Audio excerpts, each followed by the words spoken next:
Hello दोस्तों, स्वागत है आप सभी का आज के सेशन में। दोस्तों, आज के सेशन में चर्चा करने जा रहा हूं। कल जो मैंने एक वीडियो पोस्ट की थी कि यूजीसी नेट एग्जाम के द्वारा आप कितने तरह के अलग अलग स्कीम के तहत जो फेलोशिप सरकार के द्वारा दी जाती है उसका लाभ आप कैसे ले सकते हो, और वो फेलोशिप का स्कीम का कितना पैसा आपको फेलोशिप के रूप में मिलने वाला है, उसके लिए क्या करने होंगे, इन सब के बारे में मैंने डिस्कस की थी। और मैंने कहा था कि झड़ी लगाने वालों मतलब स्कॉलरशिप की बाढ़ आने वाली है ना। तो उस स्कॉलरशिप की बाढ़ में से मैंने बस एक फाटक ही उठाया था अभी, है ना, जिसमें बरसाया था मैंने 22 लाख रुपए एनएफओबीसी स्कीम के तहत। आज हम बात करने जा रहे हैं एनएफएससी स्कीम। एनएफएससी स्कीम के बारे में बात करने जा रहे हैं, national fellowship for scheduled caste, national fellowship for scheduled caste student. ठीक है, तो यदि आप लोग मेरे चैनल पर नए हैं तो चैनल को जरूर सब्सक्राइब कर लीजिए और बेल आइकन प्रेस कर दीजिए, ताकि जैसे ही कोई अपडेट वो फेलोशिप से संबंधित हो, एग्जाम प्रिपरेशन से संबंधित हो, रिजल्ट से संबंधित हो, आप तक जल्द से जल्द पहुंच सके। ठीक है, चलिए बिना समय गवाए चलते हैं अपने आज के स्कीम पर। लेकिन हां, अगर आपने एनएफओबीसी वाला वीडियो अगर अभी तक नहीं देखा हो तो आप आई बटन में लिंक आ रहा है, वहां पर जाकर के आप इस वीडियो को देख सकते हैं। और यदि आप लोग भी चाहते हैं कि इस स्कीम का फायदा उठाया जाए, और आप देखेंगे कितने रुपए, लगभग 22 लाख रुपए, सिर्फ इस स्कीम में भी लगभग 22 लाख रुपए आ रहे हैं, तो आपको केवल एक एग्जाम पास करना है, वो भी यूजीसी नेट का। ठीक है, और उस एग्जाम से संबंधित प्रिपरेशन की बात हो तो वो भी हम लोग करवाते हैं, आप हमसे संपर्क करके प्रिपरेशन भी कर सकते हैं। ठीक है, इस बार भी मेरा अच्छा खासा रिजल्ट रहा है और बहुत सारे लोग जेआरएफ क्रॉस करके क्या कर रहे हैं, फेलोशिप लेकर के अपना पीएचडी कर रहे हैं। ठीक है, चलिए चलते हैं अपने आज के वीडियो में। एनएफएससी, national fellowship for scheduled caste student, कब इंप्लीमेंट की गई थी? तो फाइनेंशियल ईयर 2005-6 में इसको इंप्लीमेंट किया गया था। किसके द्वारा? Ministry of social justice and empowerment, department of social justice and empowerment. Bharat सरकार का मिनिस्ट्री ऑफ सोशल जस्टिस और एम्पावरमेंट जो है मंत्रालय ने इसको इंप्लीमेंट किया है। लेकिन नोडल एजेंसी किसको बनाई गई है? यूजीसी को। किसको बनाई गई है? यूजीसी को, यूनिवर्सिटी ग्रांट कमीशन। क्योंकि नेट एग्जाम कौन लेता है? यूजीसी लेती है। अब बोलेंगे सर एनटीए, एनटीए एक क्या है? बॉडी है जिसको उसने काम दिया कि तुम एग्जाम लो, लेकिन नोडल एजेंसी कौन है? यूजीसी अभी भी है। चलिए, इस स्कीम के तहत क्या क्या बातें हैं इसको थोड़ा देखेंगे। तो बोला इस स्कीम के तहत उन स्टूडेंट्स, जो स्टूडेंट एमफिल, अभी तो आप एमफिल खत्म हो चुका है, तो जो student PhD degree science, humanities and social science stream से करना चाहते हो या कर रहे हो, उन्हें इस स्कीम का फायदा मिलेगा। अगर वो यूजीसी नेट एग्जाम पास करते हैं तो। ठीक है, इसके स्कोप के बाद इसके स्कोप को देख लें। स्कोप बोले तो इसके स्कोप कितने स्टूडेंट्स को मिलता है ये स्कॉलरशिप? तो बोला कि this the scheme provides for 2000 new fellowship. हर एक साल 2-2 हजार नए नए बच्चों को ये स्कॉलरशिप दी जाती है, जिसमें से 1500 स्कॉलरशिप जूनियर रिसर्च फेलोशिप जो है वो ह्यूमैनिटीज वाले को और सोशल साइंस वाले को दिया जाता है। मतलब यदि आप क्या है, ह्यूमैनिटीज एंड सोशल साइंस में क्या कर रहे हैं, पीएचडी रिसर्च कर रहे हैं, तो वहां पर आपको मिलेंगी। और 500 जो है वो किसको दी जाती हैं? जो साइंस स्ट्रीम वाले होते हैं। क्या होती है? साइंस स्ट्रीम वाले होते हैं पर ईयर। 500 साइंस वाले पर ईयर और 1500 कौन से? ह्यूमैनिटीज एंड सोशल साइंस वाले पर ईयर। मतलब टोटल कितनी हो गई? टोटल मिलाकर हो गई कितनी आपकी? 2000 स्टूडेंट्स पर ईयर इस स्कीम का फायदा उठाकर पीएचडी कर रहे हैं। तो आप भी इससे पीछे ना हो जाए तो जल्द से जल्द क्या करनी है? नेट एग्जाम पास करनी है, स्कॉलरशिप लेनी है, पीएचडी करनी है, प्रोफेसर बननी है। नहीं, चलिए नेशनल एलिजिबिलिटी, इसके लिए क्या करना पड़ेगा? नेशनल एलिजिबिलिटी टेस्ट, नेट पास करना पड़ेगा, नेट जेआरएफ एग्जाम नहीं, junior research fellowship net JRF exam पास करने होंगे, जो कि एक यूजीसी नेट और एक सीएसआई नेट। अगर साइंस वाले स्टूडेंट होंगे तो वो सीएसआई नेट पास करेंगे। क्या करेंगे? सीएसआई नेट की तैयारी करके इस स्कॉलरशिप का लाभ उठा सकते हैं। और अगर आर्ट्स एंड कॉमर्स वाले हैं तो ये यूजीसी नेट एग्जाम दे करके इस चीज का फायदा उठा सकते हैं, लेकिन वो ह्यूमैनिटीज एंड सोशल साइंस वाले होने चाहिए। चलिए अगर बात करें आगे इसमें, ठीक है, अगर हम बात करें कि इसमें कितने सर स्कॉलरशिप कितनी मिलती है, कितने दिन तक मिलती है ना, तो इंप्लीमेंटिंग एजेंसी कौन है? यूजीसी। अभी मैंने कहा ना कि नोडल एजेंसी किसको बनाया गया है? यूजीसी को बनाएंगे। किसको बनाएंगे? यूजीसी को बनाएंगे। एलिजिबिलिटी क्या चाहिए आपको अगर इस स्कॉलरशिप का फायदा लेना है तो आपके पास क्या एलिजिबिलिटी होनी चाहिए? अगर एलिजिबिलिटी की बात करें तो बोला fellowship shall be awarded to candidate for pursuing regular and full time MPhil PhD course in university research institution and recognised by UGC. मतलब जिसको यूजीसी के द्वारा रिकॉग्नाइज किया गया यूनिवर्सिटीज या कोई रिसर्च इंस्टीट्यूट, वहां पर आप क्या कर रहे हैं? एमफिल कर रहे हैं, एमफिल तो भर चुका है, पीएचडी कर रहे हैं, पीएचडी कोर्स के अंदर इनरोल कर रहे हैं, चाहे regular and full time, regular लेकिन रेगुलर होनी चाहिए, फुल टाइम पीएचडी होनी चाहिए, क्योंकि आपको स्कॉलरशिप पीएचडी करने के लिए दिया जा रहा है, घर में बैठने के लिए नहीं दिया जा रहा है। तो रेगुलर और फुल टाइम पीएचडी आप कर रहे हैं, वहां पर इनरोल कर रहे हैं, तब आपको इस स्कॉलरशिप का लाभ उठेगा। सर जल्दी जल्दी बता दो कितना मिलने वाला है स्कॉलरशिप? बता रहा हूं, सब्र, सब्र का फल मीठा होता है। चलिए पहले ये जान लेते कितने दिन तक मिलेगा आपको स्कॉलरशिप, नहीं कितने दिन तक मिलेगा? तो भैया मिलेगा आपको, अगर पीएचडी करें तो आपको 5 साल के लिए मिलेगा। कितने साल के लिए मिलेगा? 5 साल के लिए मिलेगा, जिसमें 2 साल आपको मिलेगा जूनियर रिसर्च फेलोशिप। क्या मिलेगा? 2 साल आपको जूनियर रिसर्च फेलोशिप मिलेगा और 3 साल आपको क्या मिलेंगे? सीनियर रिसर्च फेलोशिप मिलेंगे। तो सर जूनियर और सीनियर में अंतर है क्या? बिल्कुल अंतर है ना? जूनियर में स्कॉलरशिप अमाउंट कम है, सीनियर में थोड़ी ज्यादा हो जाती है।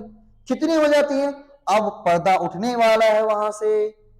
चलो ये लीजिए, 2019 में जो इंप्लीमेंट की गई हैं वो कुछ इस तरह से हैं, करीबन 22 लाख रुपए तक जाएंगी। कितनी जाएंगी? 22 लाख रुपए तक। आपको 31,000, जब आप क्या होंगे? जेआरएफ रहेंगे, जूनियर रिसर्च फेलोशिप पाते रहेंगे, तो आपको 31,000 रुपए पर मंथ प्रत्येक महीने 31,000 रुपए स्कॉलरशिप दी जाएंगी। कितने दिनों के लिए? 2 साल के लिए। और 3 साल के लिए, मतलब रिमेनिंग टेन्योर के लिए, मैक्सिमम 3 साल के लिए, मतलब 5 साल आपको मिलेंगे। 3 साल के लिए आपको 35,000 रुपए पर मंथ जेआरएफ रकम मिलेगा।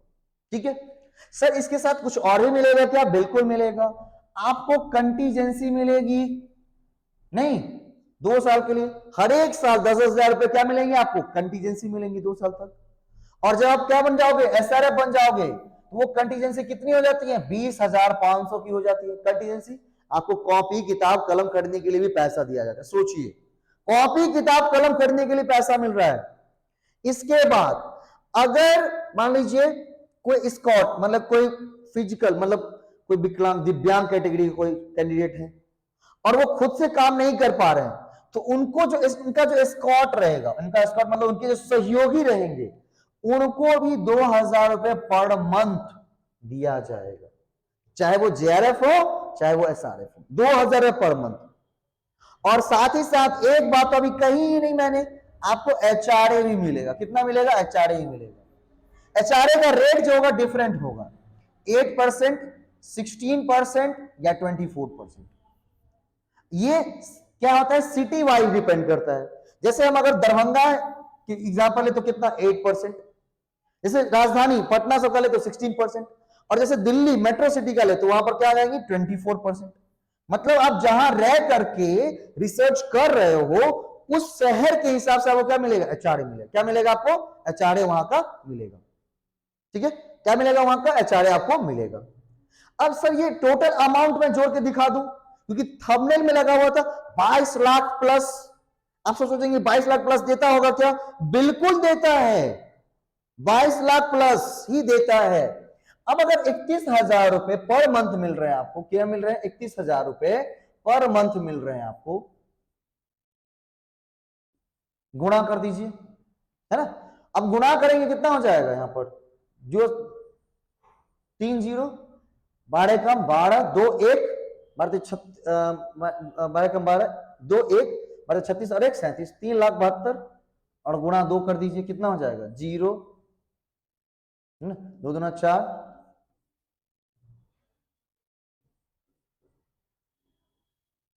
है ना?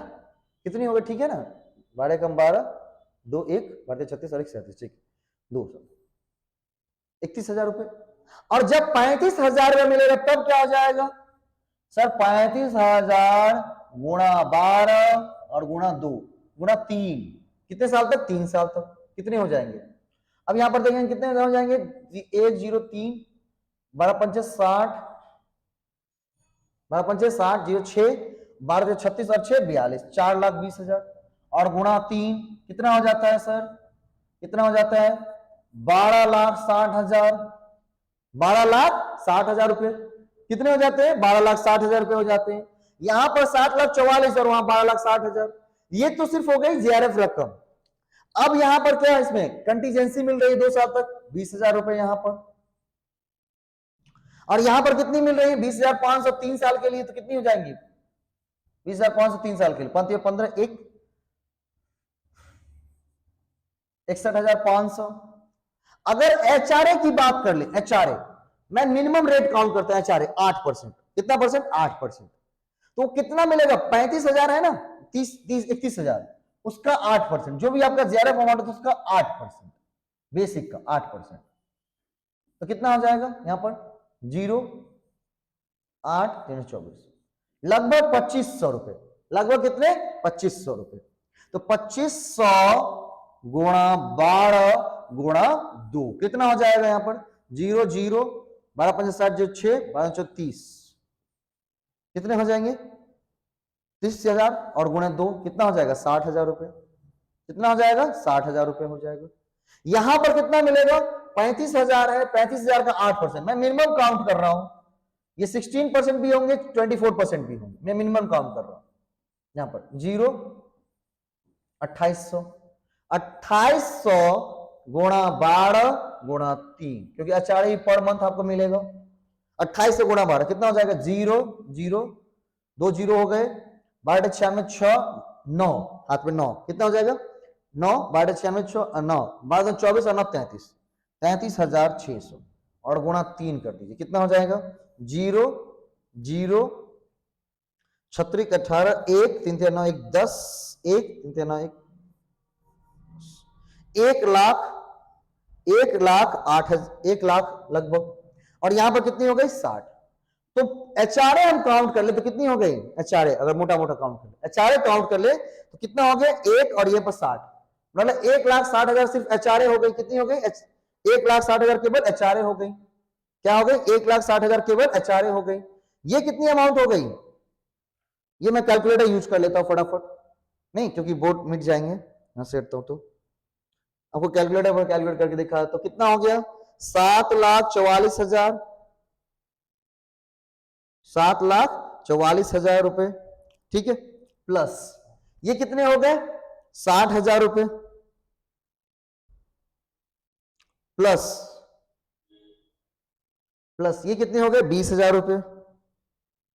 8,24,000 रुपए इस तरफ का आ गया, 8,24,000 रुपए इस तरफ। जब आप जेआरएफ होंगे तब, जब एसआरएफ हो जाएंगे तो क्या क्या मिलेगा? तो उसमें 12,60,000, कितना? 12,60,000। देख रहे हैं ये भी काउंट करने में बेचारा क्या कर रहा है, मुश्किल कर रहा है बेचारा। 12,60,000। अब उसमें कितना? 61,500 और